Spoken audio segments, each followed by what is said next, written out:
você dizer que foi absolvido, só se foi pelo Bonner. O povo brasileiro sabe quem levou o Jair Messias Bolsonaro e sua família. Ô Lula, o Viagra é usado para vários tratamentos. Quer ver? Explica. Já expliquei. Explica. Já expliquei. Que oferece que seja distribuído pílula de aborto para a sociedade brasileira. Falou isso ou não? 30 anos atrás. Falou isso ou não? Eu posso mudar, mano. Nós ampliamos, Lula. Fica aqui, rapaz. Não quero ficar perto de você. Não quero ficar perto de você. Luiz Inácio.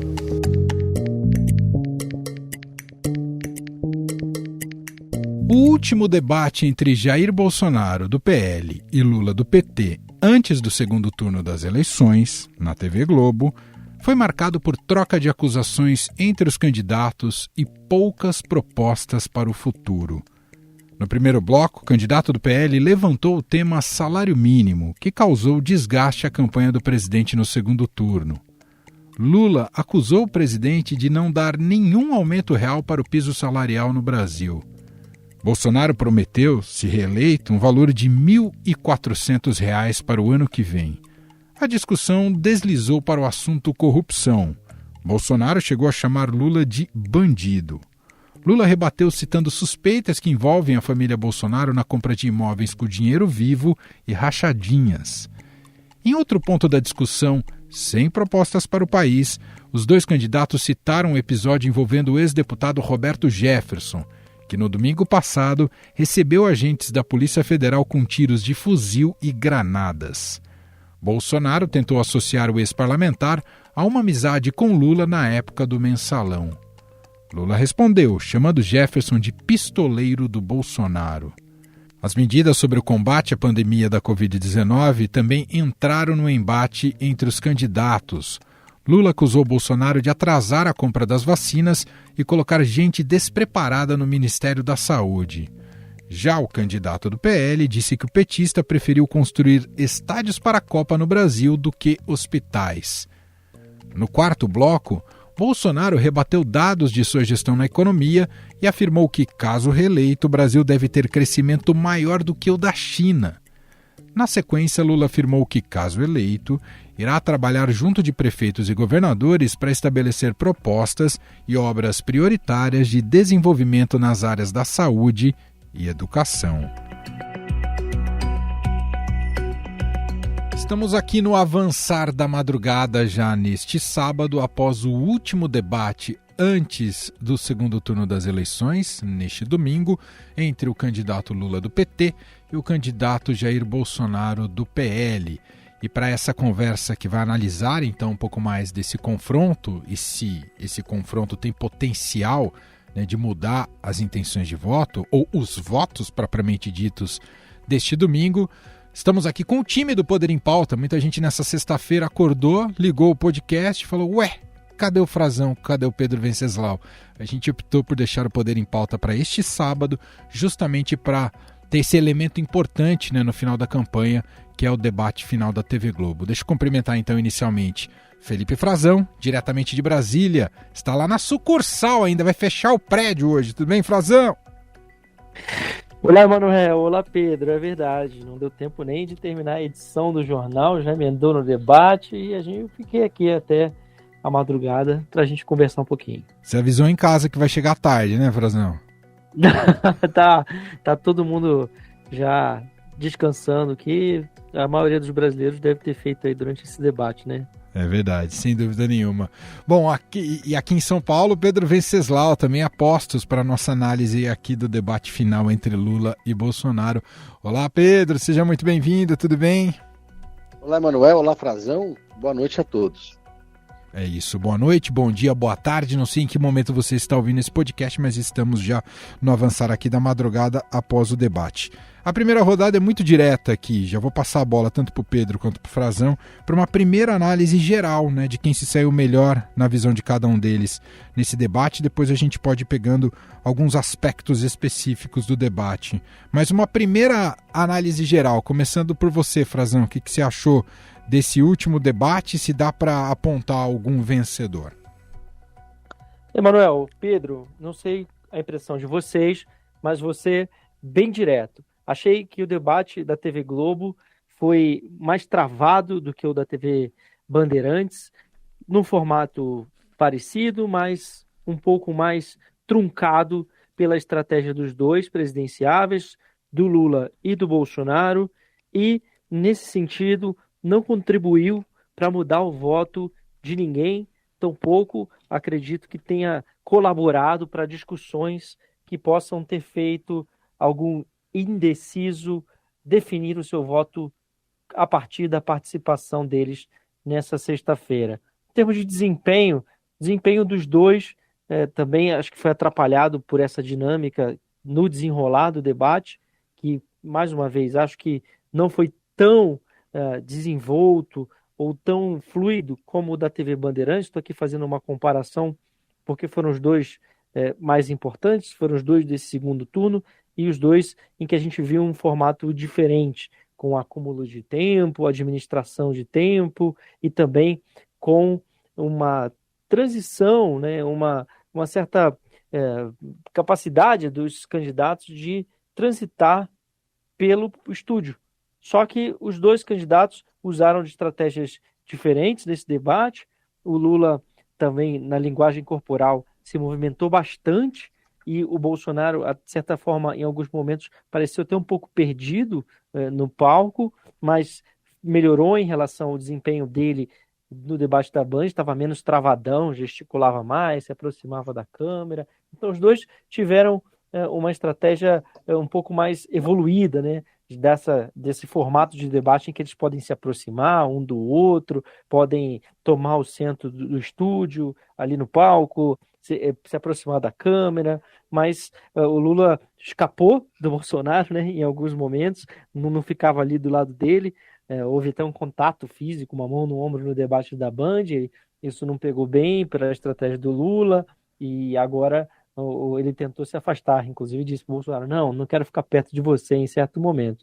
Mas eu diria que o Lula talvez tenha se saído ligeiramente melhor, sobretudo porque um debate tão travado como esse não ajuda ninguém a definir. E como o jogo empatado favorece quem está na frente, quem liderou o primeiro turno foi o Lula e é quem continua na liderança de intenções de voto, embora numericamente à frente, mas um cenário de empate e tudo muito aberto. Bolsonaro precisava mais, talvez, de um desempenho mais contundente nesse debate do que o Lula. E eu acho que ele não conseguiu isso. Os dois tiveram momentos de altos e baixos, mas, no geral, um debate de muito marasmo e até um pouco tedioso, penoso de se acompanhar.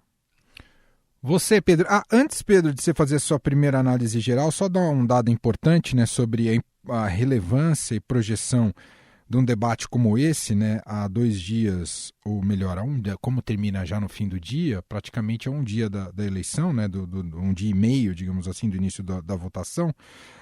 O debate da TV Globo chegou a ultrapassar na Grande São Paulo os 33 pontos do Ibope. Isso é um número muito significativo que vinha dando a novela Pantanal. Então demonstra que pelo menos na primeira hora e meia do debate, a audiência foi muito elevada. Mas é com você, Pedro.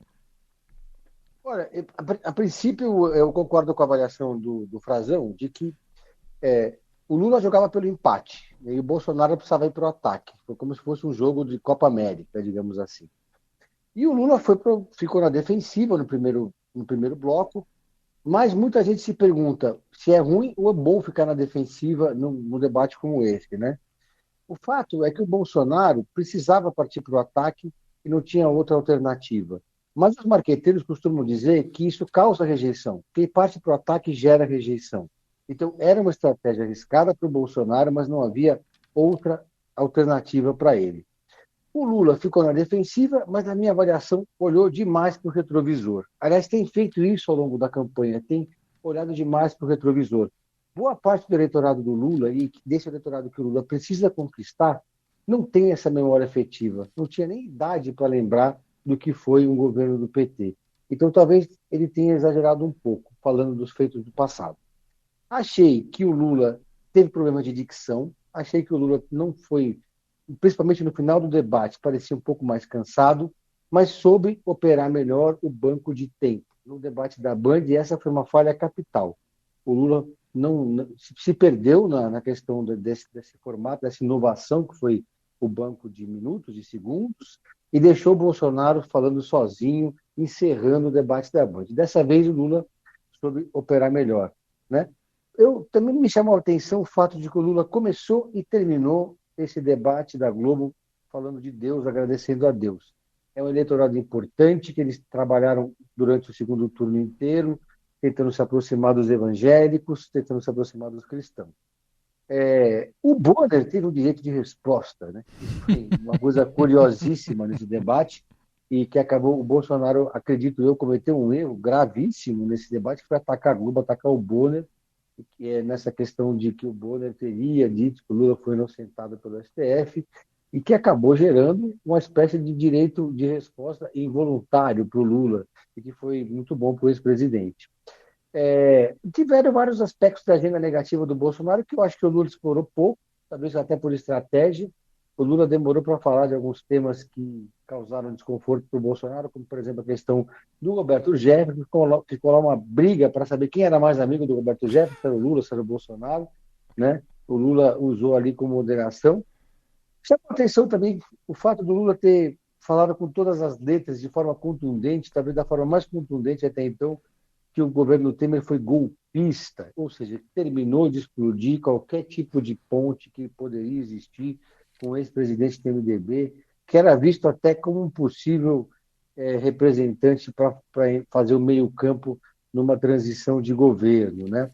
E, para finalizar, me pareceu que o Bolsonaro falou muito mais para a sua bolha, né? E tentou lá o tempo todo buscar o eleitor antipetista, uma estratégia para conquistar um pedaço do eleitor antipetista que talvez estivesse indeciso, mas me pareceu um tom meio agressivo demais.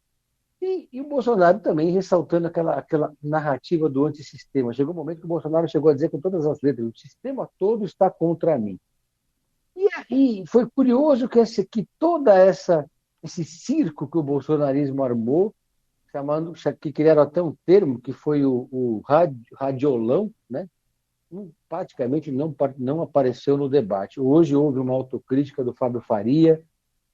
O bolsonarismo recuou dessa estratégia kamikaze, que foi tentar criar um fato em cima disso, e o Lula não explorou. Perdeu também a chance de explorar esse assunto. Me pareceu que ele poderia ter tido uma ação mais incisiva, como foi a do Haddad contra o Tarcísio de Freitas. Mas, como o Lula está na liderança, jogou na defesa, né, Manuel? Eu quero aqui puxar alguns temas centrais do debate, né, para a gente analisar o desempenho de cada um e como isso contribui também no debate público e, de alguma maneira, pode influenciar aqueles eleitores ou indecisos ou não tão convictos de seus votos. E puxo primeiramente aqui, Frazão, por aquele que é considerado o grande tema dessas eleições, que é a economia, o desempenho do país e do atual governo nesse campo. A disputa se deu muito, e muito puxada pelo Lula, pela questão do salário mínimo. E logo no início, Jair Bolsonaro já prometeu algo que inclusive não está na lei de diretrizes orçamentárias, que vai aumentar o salário mínimo, já deu um número, R$ 1.400, caso ele seja reeleito. Então houve um debate muito centrado ali sobre o valor do salário mínimo, Lula cobrando o passado do Bolsonaro em relação a isso, e depois uma disputa ali sobre programas de transferência de renda, Auxílio Brasil, comparação entre Auxílio Brasil e Bolsa Família. Mas quero te ouvir, houve também algumas menções a Guedes, reforma da Previdência, o tema economia, na sua visão, Frazão, como ele aparece nesse debate e se favoreceu alguém, ou se teve algo surpreendente que surgiu como proposta? O que me chamou a atenção, Manuel e Pedro, no início foi justamente que o Bolsonaro pautou esse tema, né? Pautou para depois, a intenção dele era lançar essa novidade, se houve uma, de fato, novidade, algo que não tinha sido debatido ainda, foi essa ideia dele, essa proposta, promessa, vamos chamar de uma promessa, de aumentar o salário mínimo para R$ 1.400, o salário mínimo que hoje é de R$ 1.212. ele não conseguiu, ao longo de todo o seu mandato, dar aumento real. Somente reposição da inflação foi algo que o Lula repisou nesse debate bastante e que é uma verdade, é real. E o Bolsonaro pautou isso já para jogar essa informação, para sair à frente, e depois também me chamou a atenção que o Lula tentou tomar a dianteira no debate sobre a corrupção, como se as bolas estivessem trocadas, né? Geralmente é o Lula quem pauta o debate econômico, porque a economia no governo dele foi muito melhor do que no governo do Bolsonaro, o país avançou muito mais, e por isso que ele olha tanto para o retrovisor, né? Como o Pedro falou, ele faz uma campanha baseada na lembrança, né? Na memória do governo dele, muito mais do que em propostas para o futuro, e o governo Bolsonaro, o presidente, é quem geralmente pauta o debate da corrupção para explorar algo que foi negativo, que foi uma mácula do governo Lula. Agora, para o Lula e para o Bolsonaro, nesse momento também houve ali a tentativa de tocar ligeiramente nessa questão das rádios, né, das inserções, essa operação Tabajara que foi feita e está sendo já estão pulando fora dessa operação de tentar denunciar uma fraude, suposta fraude que não existia, um desequilíbrio e até que desembocou num pedido de tom golpista para tentar adiar a eleição. E os ministros do governo Bolsonaro, do Centrão, deram sinais de que ele ficaria sozinho, de que os bolsonaristas não teriam apoio, e o presidente, inclusive, ao longo da semana, orientou os ministros, eles conversaram de que isso não seria um pedido da campanha. Um bastidor aqui que eu posso trazer, que eu conversei com o ministro Fábio Faria ao longo da sexta-feira, e que ele, inclusive, isso atrapalhou a preparação do Bolsonaro para o debate. Claro que ele estava preparado para responder sobre isso, mas o ministro estava treinando o presidente ainda, passando orientações e precisando dar respostas sobre esse tema, que dominou, interditou essa última semana de campanha, e aí acabou tomando conta e ofuscando um pouco do debate a respeito do crime cometido pelo ex-deputado, presidente de honra do PTB, Roberto Jefferson, que deu 50 tiros de fuzil contra policiais federais e lançou 3 granadas. Um fato gravíssimo, né, inédito na história do país, uma violência política desse jeito, que de fato foi também pouco explorada. Agora, esse debate econômico talvez fosse um dos temas que mais se esperasse, e ele apareceu logo no primeiro bloco também. Os candidatos sabem que eles precisam se posicionar rápido no primeiro bloco, que a despeito desse debate ter tido uma relevante audiência, como você falou, Emanuel, comparável à da novela, o primeiro bloco está sempre sendo o mais visto, né? É o bloco mais esperado, um bloco de maior audiência.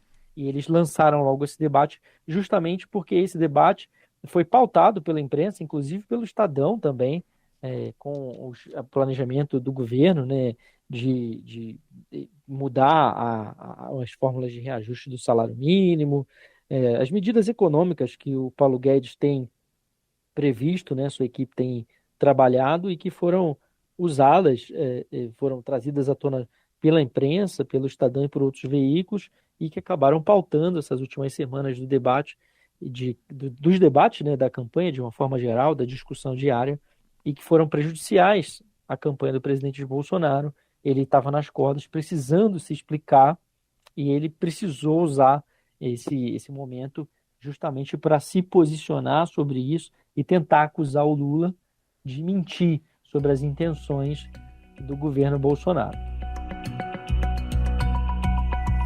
Pedro, outro aspecto que eu queria puxar, você até falou de um Lula na defensiva, mas teve um momento do Lula, e acho que foi muito estrategicamente pensado, porque atinge diretamente algo que é muito caro, a agenda do Bolsonaro, que na pauta de costumes, quando o Lula traz a questão do aborto e recupera uma defesa do Bolsonaro há 30 anos, quando ele recomendou justamente um remédio relacionado a isso. E aí teve depois uma discussão entre os dois sobre quem era mais ou menos abortista.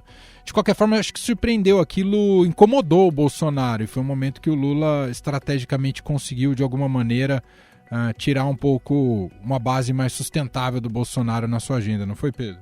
Num debate como esse, que é quase um jogo de xadrez, né?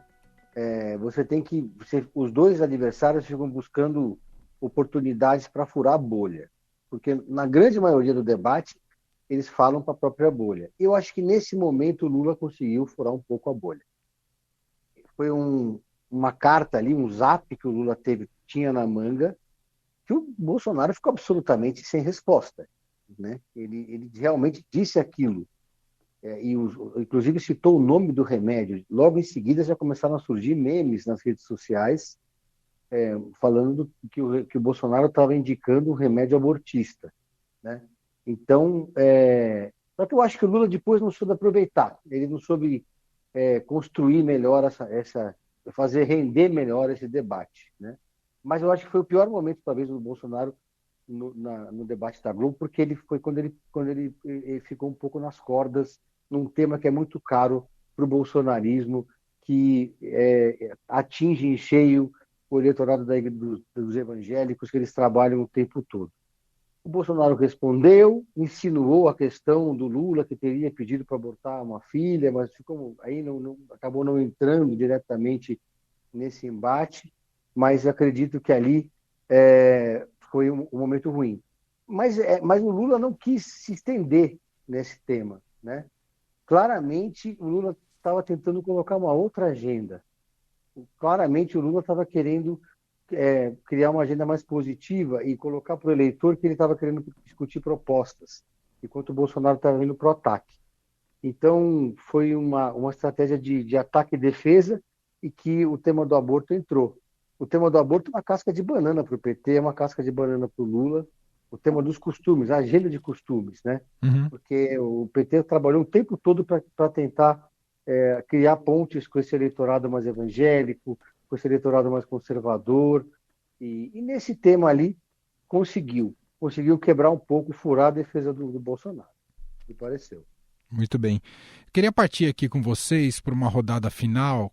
Acho que a gente, em linhas gerais, conseguiu fazer uma análise aqui sobre o debate, até porque, como vocês muito bem citaram, o debate muito mais com trocação de acusações, muito mais voltado ao passado e pouco apresentou de propostas ou discussão programática, que foi o tom também de toda a campanha, né? Acho que de alguma maneira esse debate é a síntese da qualidade dessa campanha eleitoral, do nível de qualidade dessa campanha eleitoral, muito polarizada e muito radicalizada. O que eu quero ouvir de vocês nessa análise final, a gente terminou um primeiro turno com um grande ponto de interrogação sobre a capacidade das pesquisas medirem exatamente o voto bolsonarista. Não sei se isso se repete agora no segundo turno.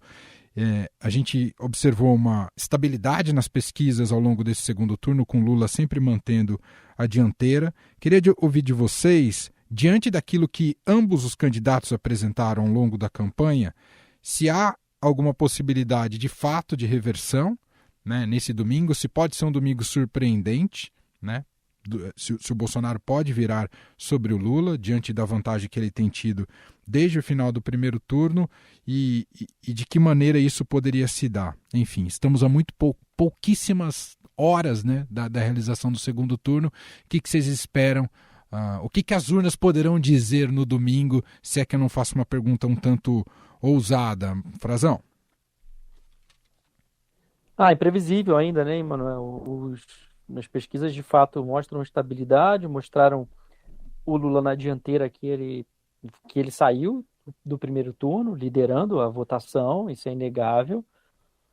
Era uma votação expressiva, mas o presidente Bolsonaro trabalhou bastante para reduzir, e alguns sinais do início dessa campanha no segundo turno, que para muitos é uma nova campanha, davam um sinal de fôlego para o Bolsonaro, com os apoios que ele conseguiu de governadores, uma mobilização maior. Ele foi o grande vitorioso nas eleições congressuais, né, tanto para a Câmara quanto para o Senado. A estratégia do presidente e seus apoiadores foi vitoriosa, contando com um orçamento secreto, contando com bilhões de recursos do orçamento secreto, contando com bilhões de recursos que o presidente teve de máquina na mão para trabalhar.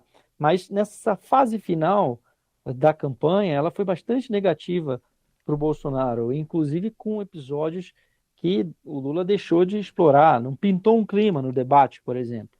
E esse foi um episódio da expressão que ele usou para se referir a meninas venezuelanas aqui na periferia de Brasília, que demandou muita explicação dele. Depois, agora mais recentemente, esse episódio do Roberto Jefferson, que apareceu no debate, mas também apareceu com o Lula não tão explorando, de forma não tão pesada quanto o Bolsonaro explora as coisas contra o Lula, falando abertamente que o Lula é bandido, que o Lula é ladrão. Ele usa palavras mais pesadas, ataca de forma mais frontal.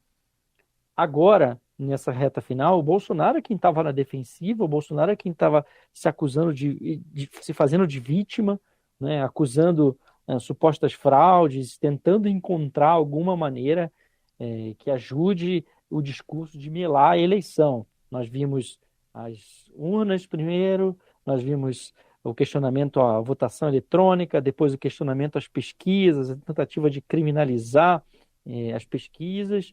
Nós vimos agora as rádios, a tentativa de levantar uma suposta fraude que não deu certo também. Tudo isso dá a entender que o presidente passa pelo menos essa mensagem de que ele está em desespero, de que ele está em desvantagem e está tentando uma saída. Agora, ninguém ganha eleição de véspera, né, Manuel? O político tem essa frase na manga, está sempre no bolso do paletó quando a gente conversa com eles, e eles têm razão. Nós vimos que as pesquisas tiveram dificuldade de captar o voto bolsonarista no primeiro turno. No segundo turno, em geral, também é verdade, historicamente, isso é mostrado pelos números e pelos fatos. Basta a gente consultar as pesquisas passadas. Elas costumam errar menos, Os institutos já calibram um pouco a sua metodologia, já tem uma base de votação, né, que os candidatos saíram, então o resultado geralmente está mais próximo da realidade, e nós também nunca vimos viradas como a que o presidente Bolsonaro precisaria tirar da gaveta de hoje, sábado, para amanhã, domingo. Agora, é possível? É possível, porque o cenário é muito limítrofe. A vantagem do Lula, ela estaria, segundo essas sondagens todas, e segundo a divisão que a gente vê na sociedade como um todo, ela é uma ligeira vantagem. Nas duas campanhas, o que se fala hoje, nos bastidores, é que a vantagem é muito pequena. Para um ou para outro, o resultado será, de fato, bastante apertado. Esse é o prognóstico que eles fazem em privado, e é o que a gente pode passar, eu acho, aqui para o nosso fiel ouvinte do Poder em Pauta. É de que a virada é difícil, mas não é impossível. Não será uma surpresa se o Bolsonaro virar essa eleição. Ele tem meios, ele jogou pesado para isso, mas ele chega à véspera da eleição com uma imagem já de um pouco mais de desespero, um pouco mais passando a sensação de que pensa, ou de que de alguma maneira tem a sensação de que pode de fato perder o governo, ser derrotado, o que seria inédito, não conseguir a reeleição, inédito, né, desde a redemocratização, para o Lula, porque assim se comportou a sua campanha nas últimas semanas, ao contrário da campanha do Lula, que tentou administrar um pouco a vantagem. Só antes de passar para o seu destaque final, então, Pedro, olhando e projetando o que podemos observar ao longo do domingo, né, e de como é que foi a campanha também, mas teve uma declaração importante há pouco, né, só frisando mais uma vez, a gente está gravando aqui na madrugada já de sábado, né, quando você vai ouvir esse podcast, com análise do debate, também esses últimos momentos do segundo turno das eleições, mas o presidente Jair Bolsonaro deu uma entrevista depois do debate ao Jornal da Globo, a jornalista Renata Lopretti, e deu a seguinte frase, Pedro: não há a menor dúvida, quem tiver mais voto leva. E é isso que é democracia, declarou o presidente Jair Bolsonaro. Claro que ele pode mudar de versão amanhã, no domingo, se perder, mas essa é uma frase bastante importante diante de tudo que o Bolsonaro já levantou de suspeita sobre o processo eleitoral e também sobre como, por exemplo, foi essa semana nessas denúncias envolvendo supostas fraudes de rádios pelo país. Mas é com você, Pedro. Pois é, Manuel, é isso que eu ia ressaltar, né? Esse último dia de campanha foi marcado pelo recuo dos bolsonaristas em relação ao que eles chamaram de radiolão, que era um suposto escândalo que poderia mudar o resultado da eleição. A família Bolsonaro, sobretudo o Eduardo Bolsonaro, ele chegou a pedir o adiamento da eleição. Foi todo mundo para as redes sociais, depois que eles chamaram uma coletiva, os dois Fábios, Fábio Faria e Fábio Van Garten, para denunciar o que seria supostamente um golpe do TSE. Mas o TSE não só não entrou nessa onda, como reverteu o movimento e passou a investigar uma prevaricação que seria da campanha do Bolsonaro. Esse contramovimento gerou uma confusão muito grande na campanha, porque essa era considerada uma espécie de bala de prata. E o Fábio Faria foi obrigado ali a dar entrevistas dizendo que não havia realmente nenhum golpe nessa história, de que ninguém pediu o cancelamento da eleição. Houve um recuo. Até me surpreendeu que esse tema tenha passado de raspão no debate. Eu até achava que o ex-presidente Lula fosse explorar mais esse tema, porque ficou claro ali que era uma tentativa desesperada do bolsonarismo de melar a eleição. Pois bem, não colou, né? Não colou e pegou mal. Pegou mal para a opinião pública, causou uma crise interna dentro da campanha do Bolsonaro, porque a ala mais radical do partido explorou isso de forma irresponsável, e o próprio Fábio Faria, temendo depois as consequências disso, voltou atrás e terminou ali de forma melancólica a campanha do Bolsonaro, não encontrando uma bala de prata. Então, esse movimento não foi colocado ali no último debate, mas pode influenciar numa eventual onda no segundo turno. O que a gente viu no primeiro turno foi uma onda surpreendente, né? O Lula confirmou ali o seu favoritismo e terminou na frente no primeiro turno, mas ninguém esperava o desempenho do Bolsonaro. Mas agora, a ampla maioria das pesquisas aponta para uma vitória do ex-presidente Lula no segundo turno. E os bolsonaristas já estão, de certa forma, assimilando o golpe. O Centrão também foi contra a insistir nessa tese de adiamento da eleição, nessa narrativa de que houve algum tipo de manipulação do TSE em relação às rádios, etc. e tal. Então, nós chegamos ali nessa reta final com um factoide que não deu certo, tanto não deu certo que sequer foi pauta do debate final. E vemos aí os números apontando para uma vitória do ex-presidente Lula nesse domingo e um aparente recuo da narrativa bolsonarista de insistir em não aceitar o resultado das eleições. Talvez ele tente construir uma nova narrativa pós-eleição, como fez o Trump. Mas, por enquanto, não é esse o sinal que aparece aí no horizonte, né? Bom ponto, Pedro, bom ponto. Nada me faz crer que esse tipo de paranoia e construção narrativa termina aqui. Bolsonaro faz uma sinalização hoje, às vésperas do segundo turno, mas depois do resultado das urnas pode vir muita coisa pela frente, estaremos atentos para acompanhar. Bom, quero agradecer aqui a Pedro Venceslau, Felipe Frazão, nossos repórteres do Poder em Pauta, fechando mais uma semana, agora véspera da realização do segundo turno, analisando aqui nessa madrugada o debate, o último debate dessas eleições na corrida presidencial. Frazão amanhã vai ter um respiro para ver o Flamengo dele praticamente campeão, não estou gorando aqui, mas tenho certeza que é 70-30 para o Flamengo. Frazão, obrigado. Amanhã você vai ter esse respirinho aí de futebol antes do segundo turno. Um abraço, meu cara. Até domingo, viu?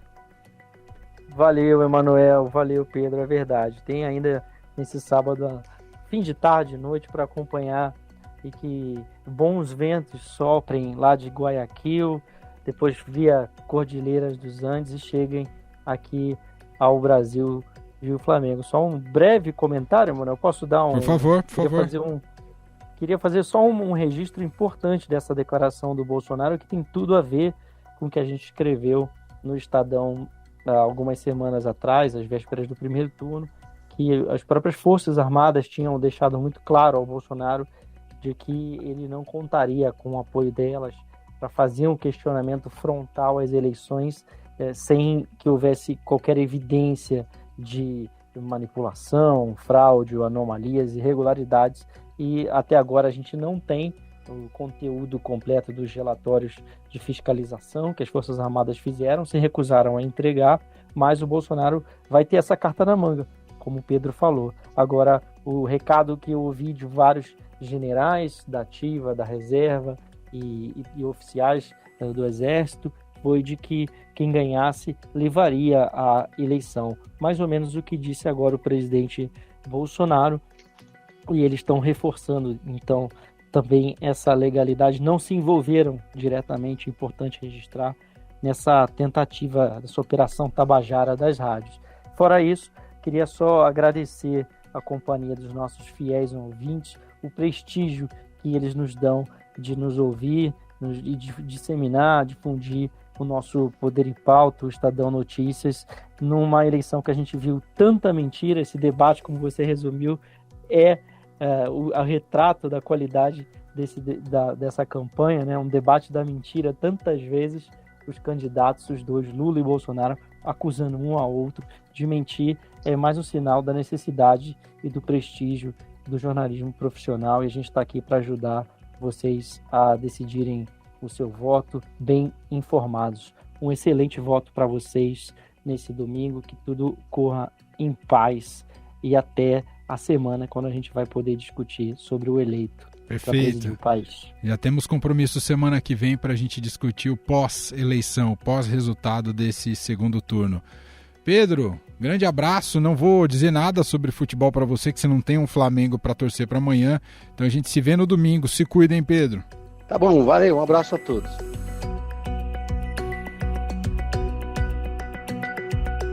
E este foi o Estadão Notícias de hoje, sábado, 29 de outubro de 2022. A apresentação foi minha, Emanuel Bonfim. Na produção, edição e roteiro, Gustavo Lopes. Escreva pra gente no e-mail podcast@estadão.com. Um abraço para você, uma ótima eleição, um ótimo dia de votação. Respira fundo antes de votar. E a gente se fala na segunda-feira com uma edição deste podcast analisando o resultado final do segundo turno. Um abraço e até lá!